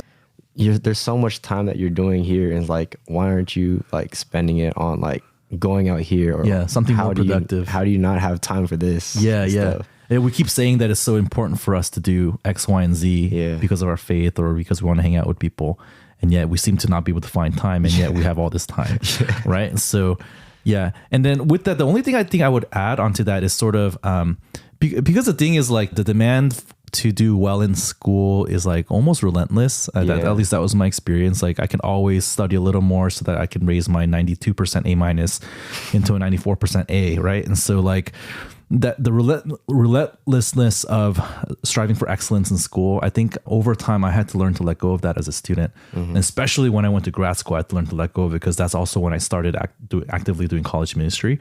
But to be okay with not being a straight A student. I know that sounds absurd, but I really had to struggle with that personally, because I think part of my identity growing up was that I was a straight A student. Or actually not really. In high school, I already started getting B's and C's, but I got B's and C's at a, you know, really tough high school, and I considered Berkeley easier than my high school. When I came to Berkeley, I again wanted to be a straight A student. But then no, I couldn't maintain that. I couldn't maintain that plus do all the things I said I wanted to do in terms of pursuing my faith. It's just unrealistic, right? Yeah, thanks for your thoughts on that. Okay, so maybe the last topic we can touch is sort of your guys' friendship, right? Over the years, they're giving each other a little handshake now. That's very cute. What were some of your guys' first impressions of each other? And then let's talk about like how you became friends and then how your relationship's grown over the past few years. Yeah, I mean, I kind of already touched on my first impression of Neil. So kind of like he said, we didn't really get to know each other too well until that spring retreat, the snowy spring retreat. Yeah. The spring retreat during winter. Until that spring retreat, but you know, like before we only had like a couple of conversations. And yeah, I mean, I knew that he was from California, so I thought that was cool. Being from California. Yeah, some mutuality there. Yeah. And then at U Chicago, I have so few people that I know like care about sports. And I love sports. I love them. And Neil, he's talked about basketball. And that was one thing I was like, dude, I got to get to know this guy because I'm just over here needing to talk about sports. And I'd like, you know, call my dad just to talk about sports. And so he only follows so much because, he's got a full-time job and he's, a father raising a family. I'm like, Dad, you see the NBA game? You see? He's, no, Luke, I didn't. And so I was like, man, I got to find some people to talk to. That was one thing. And then, I think, I don't know, Neil was... I remember feeling that. I remember feeling like when you guys were getting to know each other and you guys could start talking sports, and then maybe Jason Gubo was a little bit part of that discussion and stuff. And I just remember feeling, I'm so glad that Luke has someone to talk sports with, because that's a big needed outlet for people, I'm not the right person for that either, because I'm just like, I don't really care. So anyways, I'm thinking. You know what's crazy? Speaking of sports, shout out Northwestern, man. They beat -- Purdue last night. They did? Yeah. Oh, dude. Mm-hmm. I bet our NU staff probably don't even know. I bet Steven and Han know. Oh, They know for sure. Oh, yeah, for sure. Yeah. Shout out to Purdue. First impressions of Luke. Oh, yeah. He was just, really friendly guy. Really wanted to get to know me. And I was like, oh, yeah. Sports. But he's a Cavs fan. And I'm a Warriors fan. Oh shoot, yeah. So there's a little bit of tension there, yeah. But it's a healthy one. It's a healthy one. It's good. You can't. It'd be too bromantic if all the stars aligned, right? Oh yeah. No, it's good because it relieves some of the bias within me for the Warriors. Yeah. I mean, both teams aren't championship contenders really anymore, so it's not quite as maybe he just dissed our Warriors, man. Well, let's be honest. That's true. Yeah, we're both within 1 or 2 games of 500. That's true. Yeah, 2018, those 4 years in a row where we played in the final. I don't know if I could have been friends with Neil. Oh yeah. Good thing our teams aren't doing so. Nice. So then, how did your guys' friendship kind of grow over time, or what's been I don't know, just what comes to mind as you guys think about your friendship over the past couple of years? I mean, I think one thing that's really unique is, we're 2 students that go to different schools. I feel like that's not really a very common college thing. It's like when you picture a college, it's like a college town. It's, Ann Arbor is the University of Michigan, Madison is, Wisconsin, right? Like that's what it is. But, Chicago, it's the schools aren't the focal point of the city. And because of that, you've got the multiple schools. Yeah. And so with that, I mean, I think it's cool just to, kind of be hanging out with someone who has a little bit of a different perspective. It just, keeps things fresh. We're not always talking about the exact same thing every time. I feel like with my Chicago friends, and it's always, how's this thing? Okay, yeah, we're going through the exact same situation. Okay, exact same situation. And it kind of, it's nice to relate to people in that regard, but it kind of gets boring sometimes. Yeah. Yes, I had that professor, and he was like that as well. And so I think that's one thing that's cool. But there's not a ton of people at our church who are in our same class, especially for the guys. I know there's a lot of the class of 25 of the sisters. There's a lot of them. Yeah, a lot more sisters. Yeah, and so kind of with that, I feel like Neil and I, even though we would go to different schools, we kind of naturally went together. And I don't know. I just think what I like about Neil is that, he's kind of got kind of a mellow vibe, and I'm, much more ENFP, boom, boom. And, it helps balance me out, helps me chillax a little bit. Yeah. That's funny because considering the cities you're from, I would expect it to be the other way. I would expect from the Bay Area to be boom, the next thing, whatever. And then Coalinga to be dude, let's just chill out. But yeah, anyways, that's not how it drive through the oil fields, check out Harris Ranch, check out the calves. Yeah. What comes to mind for you, Neil? Yeah, we're saying on that totally different because when I was in high school, I really didn't try in school. It's just I just kept doing basketball. And then if there's homework, I'll do homework. Would I study? Maybe. Yeah. But because you were on the varsity basketball team, or I was involved with basketball a lot. Okay. And then varsity senior year. Yeah. But for our friendship, it's very different because at school, the friends that I have there, we're always just complaining about school, complaining about professors, complaining about the workload. But here is with Luke, it's pretty chill. Nobody really talks about sports and social media and memes and stuff at school. Because it's very serious in there, very intense. But here's it lightens the load a little bit. Right. Yeah, reminds me of the high school days where you just goof off. Yes. Yeah.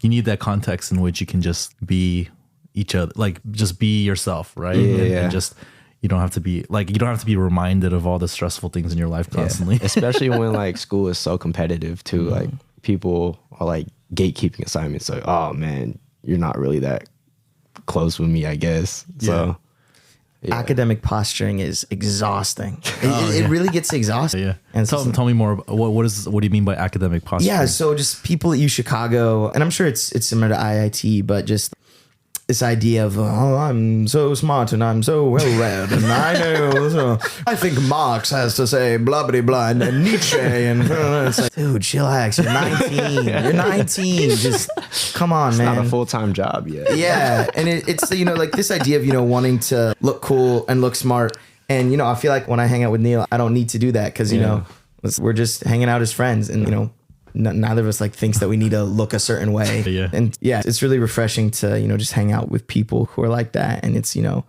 know, just kind of just guys being dudes, just not just hanging out. Yeah, and you need that, man. That's so right before I interviewed you guys, we were doing the peers episode with the staff, the basic series, and we finally got to the peers episode. But one of the things I was sharing about my experience of my friends is that more than anything, they're the group of friends who's never impressed with me. Right? So to you guys, I'm the pastor dude, and but when I'm with my friends, they're like, this is just DP, right? Like, and we can just it's sort of nice because like we kind of know each other's stories, and we're all serving in different ways and at different capacities or whatever. But like when we're together, it's sort of, like we're just friends again. And obviously we're friends trying to encourage one another to pursue Christ together. But yeah, there's something about that where I can just be like, I don't have to like posture. Yeah, I don't have to be somebody right in front of my peers, in front of my friends. So yeah, I'm glad that you guys get to experience a little bit of that. And so, and I know we've talked a lot already about, like the fact that in the church we get to like, we grow together, we can bear burdens, we can confess our sins to each other. So all that's happening. You guys are experiencing that now. As you guys look forward to the rest of college, okay, man, you have about a year and a half left for both of you. What's your vision? A year and 2/3. A year and 2/3. Sorry, but closer to a year and a half for Neil here. Oh, that's true. They're not on quarter system. Yeah, he's been in school 1 month longer than you so far this school year. What is your vision for your friendships, between you as well as maybe some of the other brothers that are kind of part of the Subs Bros group that we're trying to grow up together? What is your vision as you look at the next year and a half? Yeah, I mean, I think one thing that is also really cool about our church and what we've got going on in like the Acts 2 kind of like basis for a church is that I feel like we've got like pretty good examples of that. Looking at, like there's the 2015 group that was, like Ben, Agape, Stefan. We're kind of like the main ones that, I'd hang out with. And then, looking now, you got, like Genji, Percy, and Nicholas, hanging out with each other. And then, Toph as well. And then the ways that like, they interact with each other, some of the guys who are a couple years older. Yeah. I mean, it's just kind of, being there for each other. And yeah, I think my pitch is that I'm in an apartment and there's 4 of us, right? 2 guys are graduating this year. So I think we should figure out a way to get Neil into one of those rooms. That's my master plan. It's been said. It's been said on dPod. Yeah, that's my master plan. So we'll see. Yeah, we'll see. Yeah, IIT is a drive, so I don't know if that'll happen. I think I've been not subtly mentioning that to Neil too as an idea. Yeah. Since like just suggesting that it's simple. You just got to get a car. I mean, with so much pressure. Yeah. Why don't you keep I was gonna say and then I've also been trying to plant the seed for Aiden too, because and Anderson, he's a third year that we both know who's in ROTC, but he moved off campus this year, so I'm like, and Aiden's in ROTC, and so that's how he gets like his money for school, and so I'm like, hey, if Anderson could do it, you could do it. You could do it. But no, just kind of trying to. I think one thing now, as we're both now we're upperclassmen, right? It's still crazy to me to think that I'm already an upperclassman in college. I remember like when I was an upperclassman in high school, it's like, oh, whoa, this is awesome. This is so exciting. And now I'm like, yo, slow down. It's going by so fast. I'm not ready. Yeah. Don't worry, you'll be a lower classman in life soon. Put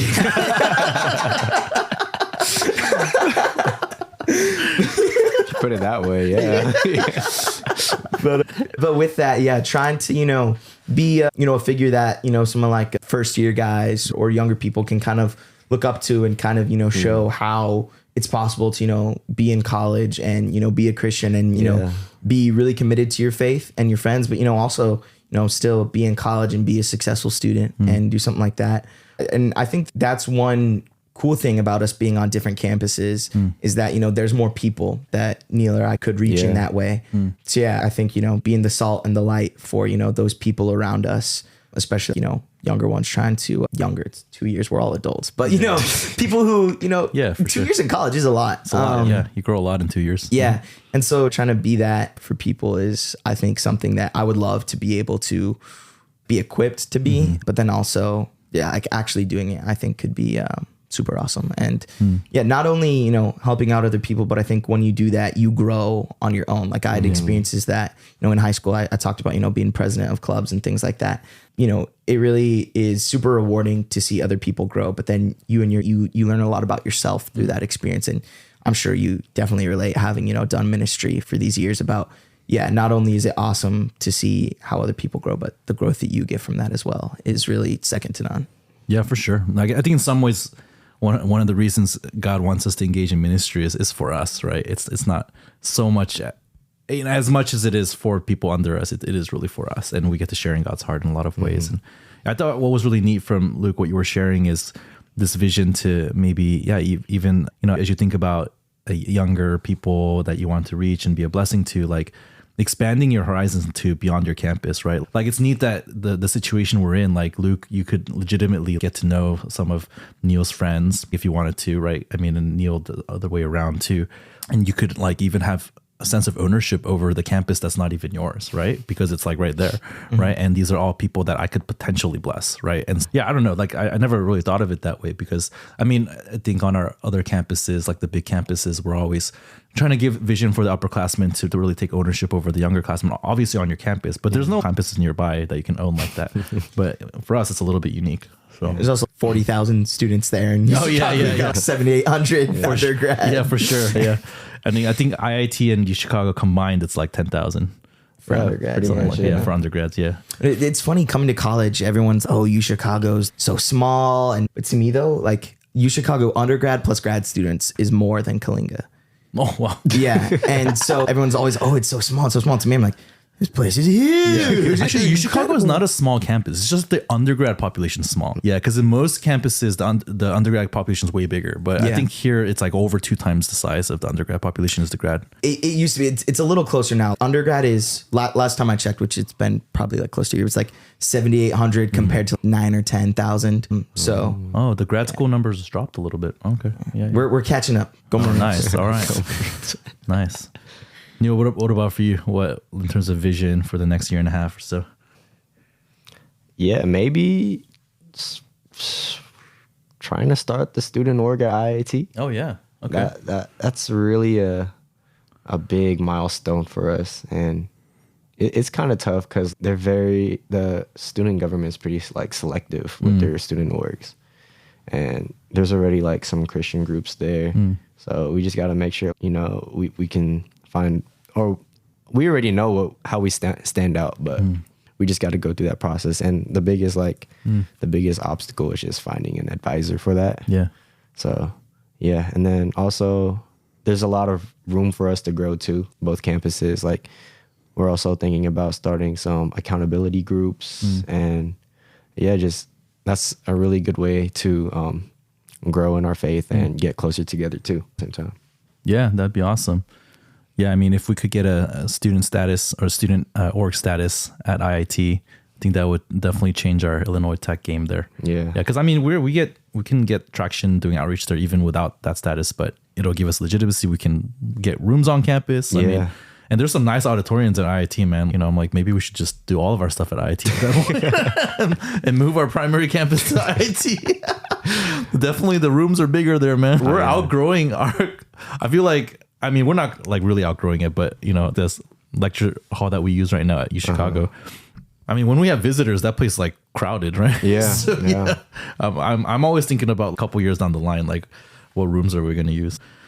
All right. Okay. So I think that comes to the end of kind of me asking you guys questions about your stories, but wanted to turn it around now. And if there were any questions that you wanted to ask me, now that we're here in this context, Yeah. what were some things that you're curious about? I wanted to turn around one of the questions that you asked us. What were your first impressions of Neil and myself? wow. As like the pastor looking. Oh, yeah. It's like Chathy told me, he was like, yeah, man, honestly, I didn't think you would stick around. Like when I asked him, not in a mean way. Oh, to you. Yeah, He said to that me. to you. Yeah, I was like, what did you think of me? He's, oh yeah, I didn't really think you'd stick around. Yeah. Sorry, I'm not trying to diss Chathy. Yeah, I mean, I might have thought that too. No, I'm just kidding. I didn't actually think that. No, my first impression. Okay, I mean, I don't know what my impression was, but basically, I knew you were coming because again, we heard through Michaela, and and then when you came, I was like, oh, like I knew you were like a well-churched kid. It's kind of weird to call you kid. You guys are all adults. Because I remember you would like, when we were praying, you would take off your cap, things like that, and I remember this one time, Neil's like, oh, are you supposed to do that? No, it just depends. It just depends on your upbringing, right? Because there are certain Christian circles where it's a respectful thing to do, right? Yeah. If someone honored is in the room or something like that, then you would take off your cap, right? So when we're praying to the Lord, we should take off our cap, right? So goes the reasoning, and then, here we are like, one of I'm not going to say who it was, but one of our younger preachers at Chicago here, like in our first year or second year here, like he once even preached with a cap on. So, I mean, that's it just depends on, the tradition you're from. So it's right. But so that was one of my kind of first impressions of Luke. And I remember when you were getting involved in off, I was like,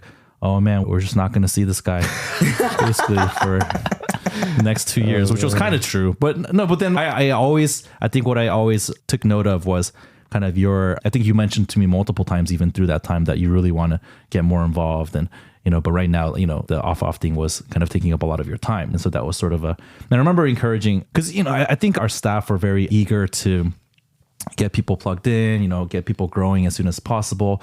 And so then there might have been times where, and I don't know if you felt this at all, but, maybe Stefan at the time felt like, oh man, if Luke could have more time right now, But I remember trying to just give everyone perspective that, hey, I mean, maybe right now he's busy, but, it's only like, a year and a half where that commitment, like with off. And I think after that, I think he'll be more available. And in some ways I feel like, and then you got to develop relationships with off people. And those are potentially people that maybe God wants to use you, right? And to reach them and be a blessing to them. So I'm really glad for how that all worked out. So those are some of my early thoughts on Luke. With Neil, I just thought this guy is too cool.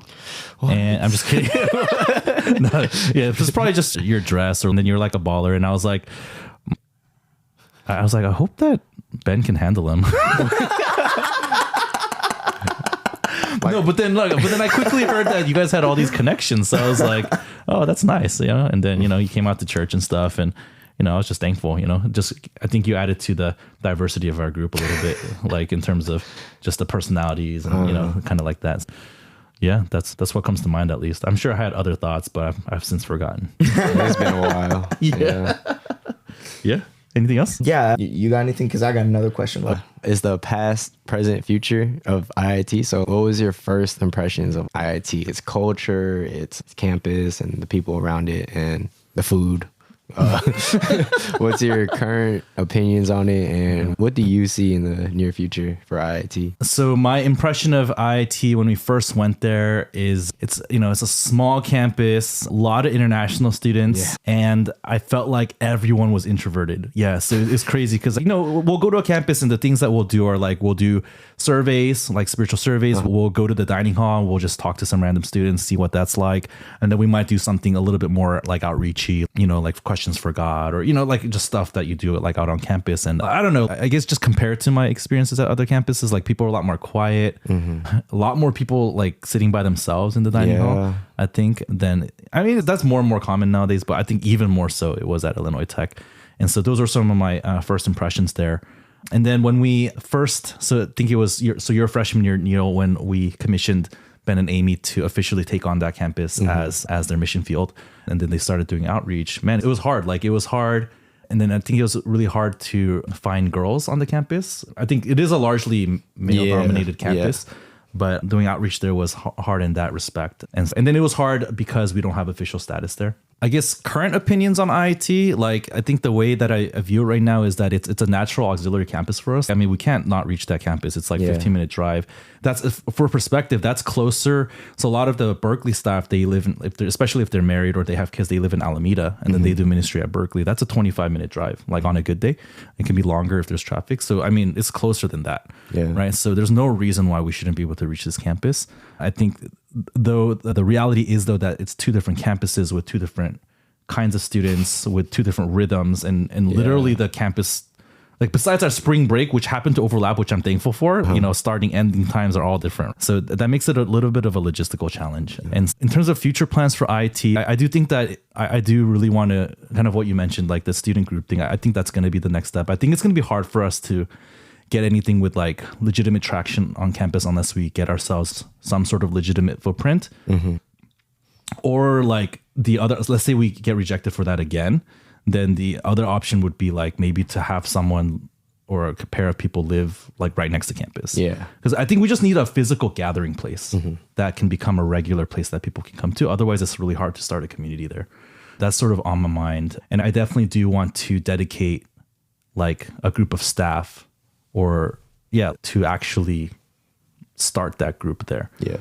So what we did with Ben and Amy and Nicholas and Jeanette, but I'm just not sure about the timing and who would be a good fit for that right now. But that's on my mind. I really feel like I can't ignore it. And then along with IIT, there's Vandercook School of Music. Did you even know about Vandercook School of Music? Yeah. It's like I've met some people from there. There's two buildings on the IIT campus that are actually a separate campus called Vandercook.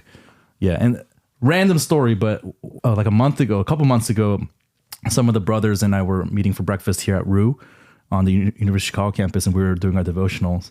And this couple just like randomly approached, "Hey, you guys reading scripture right now?" And we're like, "Oh yeah." And then they're just asking us, and they're like part of this ministry that's on Washington Park. But the wife goes to Vandercook. Oh wow.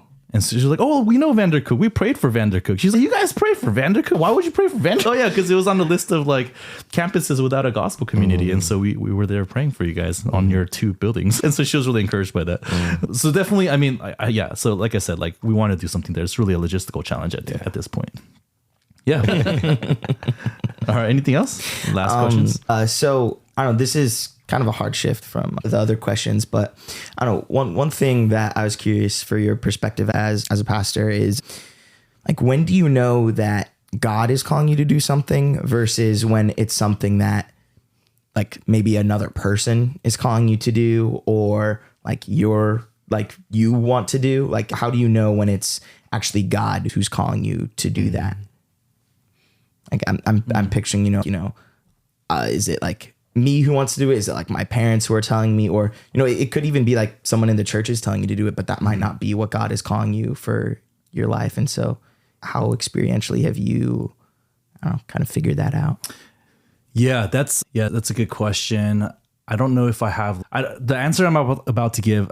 It'll be from a personal angle. So I don't think this is like necessarily like a super theologically driven answer, or because the thing is, so it really depends on the situation. And I think the biggest piece of advice I would say is that it requires wisdom. And so it requires an abundance of counselors. And I think every major decision, if we're talking about like major decisions, I think needs to be taken into consideration with the opinions of others. I don't think it's any one of those things. But so let me first address this. Sometimes when people think about, okay, God's call on your life. So sometimes people think of that as like an audible voice of God speaking to you.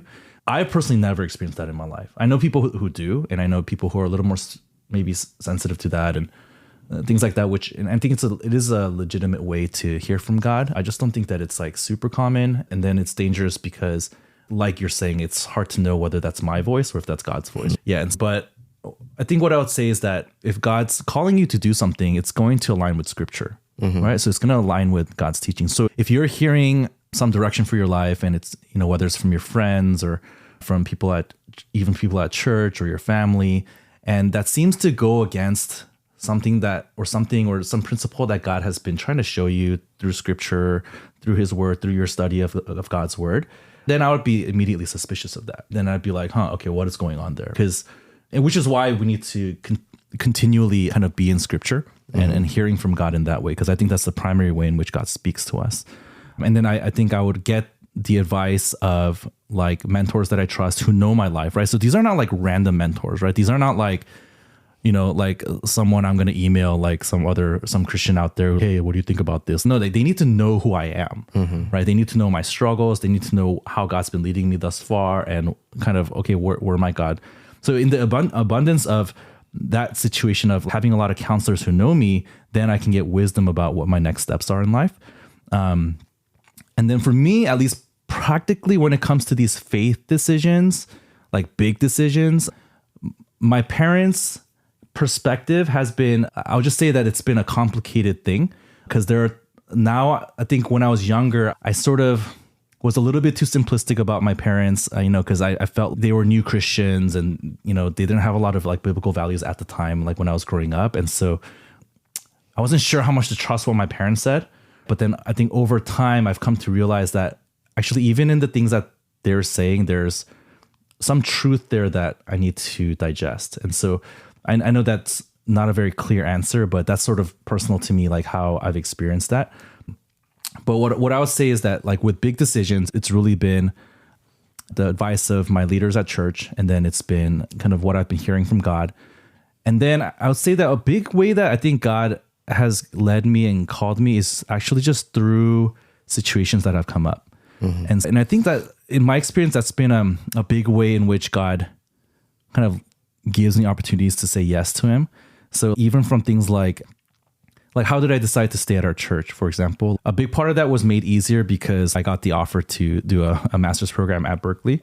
And, like that, just a lot of things lined up there. And so that it became clear to me that seems to be the next natural step. And then in that 1 year where I did my master's program, I got to experience college ministry, and I fell in love with that. And through that, like then there was the opportunity to stay on as a staff, as a second year. And then I was able to get a job.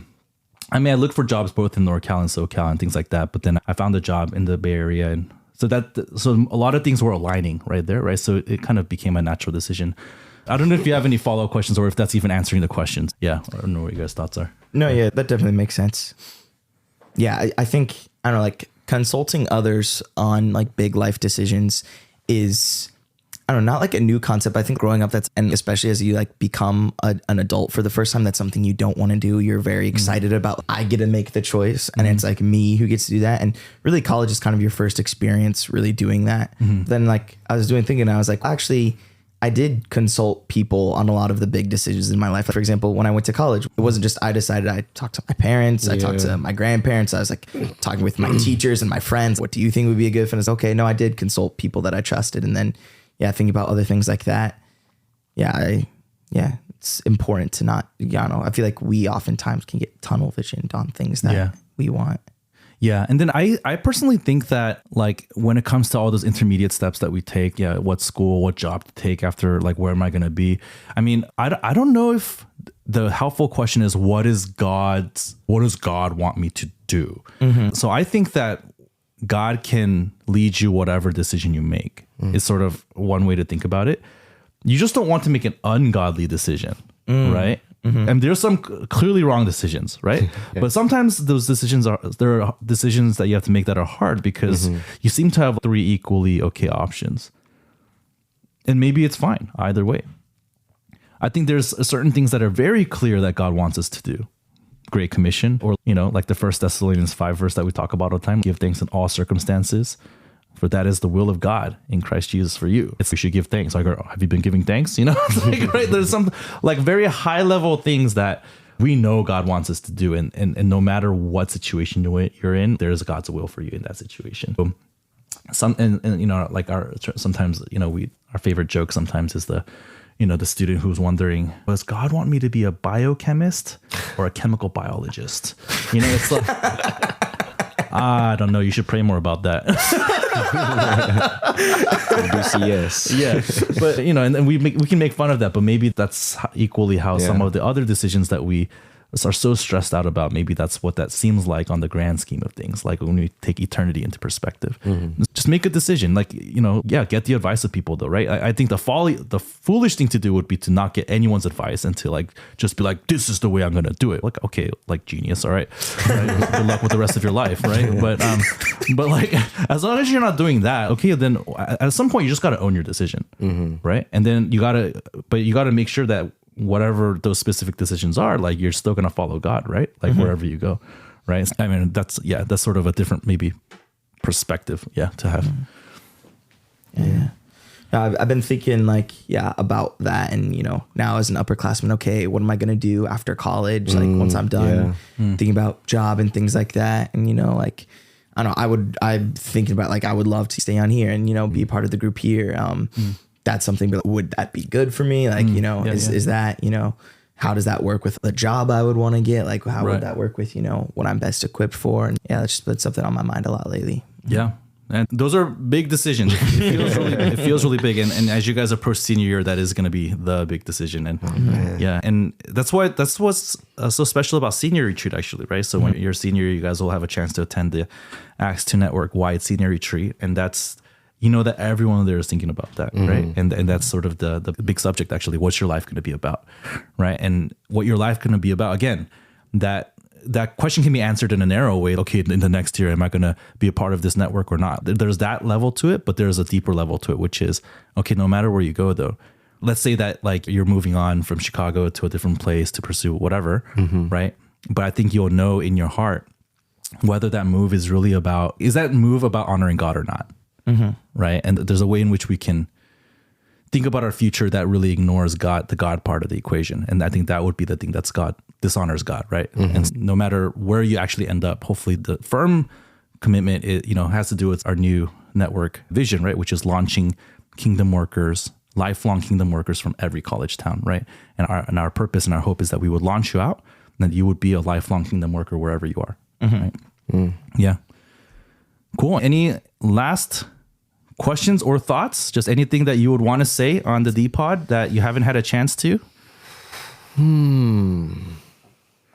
I mean, it's pretty cool to be like the first student episode. I know like Cheezer is like a huge dPod fan. Oh man, just shout out to Cheezer there. I'd be remiss if I didn't acknowledge that there's other students who love dPod. And how thankful to be the first. Not the first. Jason Matthew, you mentioned that. So first of the series. Yeah, of the series, the student series. Yeah, for sure.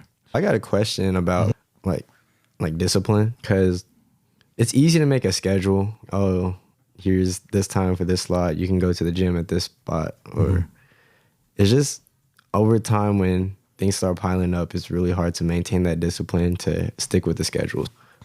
How do you have any advice on scheduling and time management in that aspect? Based on the way you worded that question, I think one of the things I would say is that you kind of have to revisit your schedule periodically, right? So for a student, a natural progression would be like every semester or every quarter. Like you have to look again at your schedule and so it's like that for me too.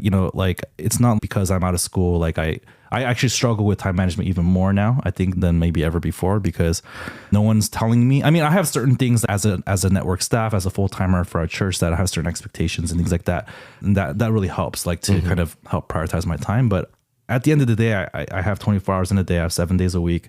Now I have 2 kids to raise. I have a family, and it's how many hours and all of that, right? It's honestly just an exercise. So for me, when I was a college student, actually, I didn't use a calendar because I'm actually naturally very calendar minded. And so the way I think about my life is through a calendar. And so I was able to memorize everything. But actually, I think towards my end of my college years, by my senior year, I started having to actually put it into a calendar because I just couldn't keep track of all the things I'm supposed to do. And I keep dropping balls, right? So then the only way I can manage my life right now is that things have to make it onto the calendar. If I'm going to do it, then it has to be on the calendar. If it's not on my calendar, then I'm lying to you. If I tell you like, hey, I'm going to do that, I'll do that. If you don't see me put it into my calendar, I'm totally lying to you. It's not going to. So dPod, I've been saying I'm going to record all quarter. No, the only time it happened is this weekend where I actually put it into my Google Calendar. I was like, okay, guys, we're actually doing this. And then all these times, like people were like, oh, when are you recording? I'm like, oh, I'll record it, man. Like, I'll get to it. Fully knowing that I'm not going to. Right? Yeah. So that's one practical thing is I would actually work it out into a calendar or some sort of schedule. Right. And so then I will start with what the non-negotiables are. Like the first things that I usually schedule in are, when am I reading my Bible? When am I praying? It's easy. You just do recurring events weekly. I'm going to do it at the same. You don't have to be like, okay, first of all, if you're coming up with your schedule every week, you're doing it wrong. Okay. Your schedule should 90% be already there every week. Like, because, that's just how our lives are. Right. And you probably go to the bathroom every same time every day. Right. Maybe not. No. Okay. Never mind. TMI. My lactose, my stomach, it's on a weird schedule. Sorry. There's some of our, maybe this is TMI, but anyways, during DT, the same people are going to go to the bathroom during that DT time at certain times. Anyways, sorry, TMI. But okay, all that to say, I'm just trying to say that I will start with what the non-negotiables are. So I remember when I was a student, it was things like that I knew I should be at, prayer meeting, Bible study. Like I would just slot those in first. And then I obviously have my class hours. So I'd really try not to schedule classes that conflict with those times. I failed in a couple of quarters or, semesters, but, it just had to work around that. And then I had to figure out, okay, like when am I going to do my homework? And it's sort of like what Luke was saying earlier about, so when am I going to hang out with people? Sometimes, funny enough, we have to schedule that in. Like otherwise it's not going to happen, right? Or like you have to just leave a block open at least, right? So I have, so even for me now, like I have my Friday 11:30 to 1 o'clock slot is actually that's when I intentionally go over to the single brothers place. And that's where a lot of the guys work, right? If I don't schedule that in, I can go a whole week without visiting that house. Just naturally how I am, right? Because I'm just heads down. I'm just trying to get to the work, or I have various meetings with people. I'm on campus. And for me to just saunter over to the single bros place, like, hey, how's it guys going? And just connect with people. I'm sorry to say, I wish that were natural, but it wouldn't happen otherwise. And so I have that scheduled in. And I don't know if that's surprising to you guys, but so then that's the one, one meal a week where I asked all the staff, hey, if you're able to make it this Friday lunch, let's all try to be there because that's the lunch that I'll be at. And so that's something we've been trying to do. And so that's where I'm at right before the IIT, when I go to IIT for DT. That's why everyone was there yesterday. Oh yeah. But I'm not there yet. I'm not there yesterday because I was sick. I filled in for you. Yeah. Thank you. Yeah. So all that to say, I don't know if that answers your question at all, but I think you have to like keep revisiting and then your priorities will change. Let's say that, man, recently you felt convicted about memorizing scripture or something like that. Yeah. Well, okay, you got to figure out when you're going to do that. Yeah. Again, like it's meaningless unless you actually mix it into your actual time. And so that's a big thing we emphasize in our discipleship, which is, like good intentions and, being convicted by these messages and stuff. It's all good, but unless you know how to get that into your schedule, like in the end, it's a little bit meaningless. It's okay. You got to actually prioritize, and prioritize means making time out in your schedule, which means saying no to certain other things. Yeah. And I think that's the big thing. What are you going to say no to in order to actually make all of this stuff happen? So, yeah. Cool. Thanks for giving me a chance to just rant about that topic. We almost went into funnel theory right there. Oh yeah. Oh, it was close. It was close, but we pulled out a little bit, so I think we're okay. Yeah, I think we can still keep this rated G. It's okay. General audience. I had another question too that I've kind of thought about. As you're talking, how do you think your faith journey from high school to college and then college to kind of post grad, how has that changed in the way you raise your kids, and how has like your faith changed since becoming a father? And I know the ways you want to raise your kids to grow up and know Jesus, and then but it's a personal decision that everyone makes, right? I guess I'm kind of curious for your perspective as someone whose parents were Christian and raised me, like going to church and telling me about Jesus. What's your perspective as the parent now with that? Yeah, it's kind of interesting actually. Yeah. So one thing is that when I think about my own childhood, how I explain it is that I grew up going to church, but I was not raised in a Christian household actually, because my parents became Christian when I was maybe like 4th grade, and they were new Christians. I mean, we had no Christians in our family at the time, and so they were the first. And so even though we started going to church, their values, like they themselves were not Christ-like yet, right? And that they had just begun on that journey. And so for a significant period of my childhood, I was raised on very secular values, right? And kind of the old Korean values, traditional values. So that was the big thing I was raised on. And so I don't think I was really raised so I consider myself like a first generation Christian. Like basically I became Christian in college. And I think, in some ways, my parents and I have been on a faith journey together, right? Like they've been growing in their faith as I've been growing in my faith, and we challenge each other. They feel challenged and maybe sometimes threatened by the things that I've done to take steps of faith, and that's caused them to grow. And so it's been really good to kind of work that out together. But so when I think about that, in some ways I don't know what it's like to be raised in a Christian household. And one thing that I try to do with one thing I acknowledge, as my role as a father for Emma and Lucas is that like I'm responsible for speaking gospel truths into them. Now they're part of the Acts 2 Kids program and things like that. And so, like the Age Sisters, they do a lot of the Sunday programming for them. But, in the end, again, I believe for college students, Sunday morning's not enough, right? They have to experience, Christian life day in and day out and kind of know what that's. One of the advices that I've heard many times about what leads to healthy kind of, we talk about pastors' kids or missionary kids, church planter kids. Seems like one of the distinguishing things that really helps people adjust well is for the kids to not feel like there's two things. It's one, the kids feeling like they are a part of the ministry. Okay, so that's one thing that really helps. So usually there's a bad tension that happens when the pastor, father, or whatever, really is like, this is their job, their ministry is their job, and then they have their family life, and it's very separate. And so then I think kids seem to not know how to process that properly. The second thing is because they're a pastor's kid or because they're a missionary kid, the really high standards are put on them, right? And they can't behave like a normal kid, right? And that usually leads to some baggage that is really hard for those kids. And so a lot of stories and testimonies that I've heard of kids who are really adjusting well are kids that were really involved actually in their parents' ministry. And second of all, even though they were really involved, they did not have these unrealistic expectations put on them just because they were pastors' kids. And so that's something I'm mindful of when I'm raising my kids. I think you guys get to experience my kids being part of our ministry. I mean, they love having the uncles and aunties over. Uncle Luke, shoulder ride. Yeah. This morning, as soon as they came in, Luke came in, and then Lucas doesn't even say hi. He just says, shoulder ride. I'm like, dude, say hi first. But yeah, and then, it's funny because sometimes like Emma will be like, oh, is anyone coming over for dinner today? I'm like, oh no, it's just our family. Oh, like what? What's wrong with it just being our family? No, but I really appreciate that because they just love having the college, and I love the fact that like my kids get to have college students that they look up to, right? 'Cause I don't know, I didn't have college students growing up that I looked up to, and right now the difference in age I guess is really big. But I imagine later on, like when they're like 10, 12, they're in middle school, starting to go to high school, and they'll have college students that they can look up to, and like, And for them, a college student can be this Christian. I think a lot of kids, like when they grow up, a college student has certain, if you just watch movies, like it's just like about partying or it's just like all this like worldly stuff. But no, they'll have like college students who are trying to pursue Christ as their role model. And I think that's a really healthy role model to have. So that's something I'm really looking forward to and I'm really thankful for. Yeah, I don't even know if I'm answering your question anymore, but the other side of this, I guess, is that how has it kind of shaped my view of ministry? Is that what you're saying?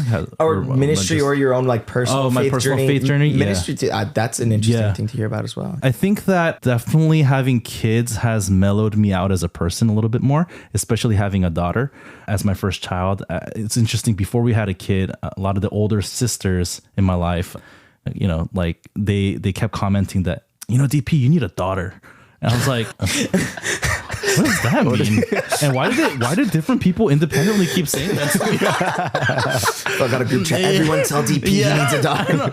Is this the Holy Spirit or what is this? Like, that's hilarious. Yeah. So, I mean, in hindsight, I take that to mean that I was sort of, I'm a little bit of slightly Pharisaic personality. I'm very like, or my ROTC JROTC background in high school, considering going to Naval Academy, I was a certain kind of person, right? And I think having a daughter and kind of that tapping into sort of maybe like an emotional side of me or a more sensitive side of me that like I didn't give myself permission to access in a little way, maybe because of my upbringing. I don't know. But I think just having a daughter who like I adore so much and being able to like just even be okay with showing affection or just like that was also new to me when I became a father. I mean, it's interesting because it felt so natural. But then for anyone observing me, that would have felt so unnatural because it would have been like, what in the, like, so that's just not what happened to DP. Yeah, that's just not who DP is, right? And I don't know how you guys view me, but I feel like my ability to communicate or just even as a preacher, being able to tap into certain emotions that maybe I didn't have before. I think it's expanded my emotional world a lot. I mean, it's still pretty limited, I think, my emotional world. Like I was sharing at our Thanksgiving service, how, I feel like I can't express myself sometimes, but no, I definitely think it's expanded a lot. And so I think it's made me more effective hopefully as a husband too. And, definitely as a minister. Yeah. And then when I had Lucas, my son, it reminded me of, so I was like, oh, that's why these older sisters said that I should have a daughter first. Because with Lucas, I realized that my stricter side comes out. Maybe because he's a son, there's just something emotionally there's not as much of a connection. And so that's something I'm personally still wrestling with right now, like trying to figure out like how to balance that and like becoming more self-aware just as a person as I raise both those kids. Because, Luke is still really young and, he needs a lot of, obviously both kids need a lot of love, but I think the kind of affection that I can show Emma feels very different from Lucas. And I'm still trying to figure out why that is and how to work that out. So yeah, those are some of my thoughts there. dPod parenting episode. I know. Now that Steph and Vivian are, true. That would be interesting. We haven't hit that yet because I felt like that wouldn't be as relevant of a topic for the students yet. Even if it's unless you guys have the thought. Oh yeah, it is interesting. Yeah. Right? Yeah. Uh-huh. Just to kind of hear what the staff are going through and things like that. Oh, that's true. You've changed my mind on that, Luke. All right. All right. Okay, dude. It's been 2 hours 10 minutes so far. Wow. 2 hours? Yeah. Should we wrap it up soon now? Yeah, my stomach's been grumbling like every 2 minutes. You might be able I'm to starting hear to it. smell something's cooking down there. Oh yeah. I think actually our staff meeting started 8 minutes ago that I'm supposed to be leading. All right. So we'll wrap it up there. Okay, for today's episode. All right. Here we go. All right, thanks everybody for joining in for our first students episode. Hope you enjoyed that, and hopefully we'll be able to get more of the students on to hear their stories and their questions, and hopefully it'll be instructive for everybody. All right, thanks guys for coming on today. Yes, sir. Thank you. Thank you.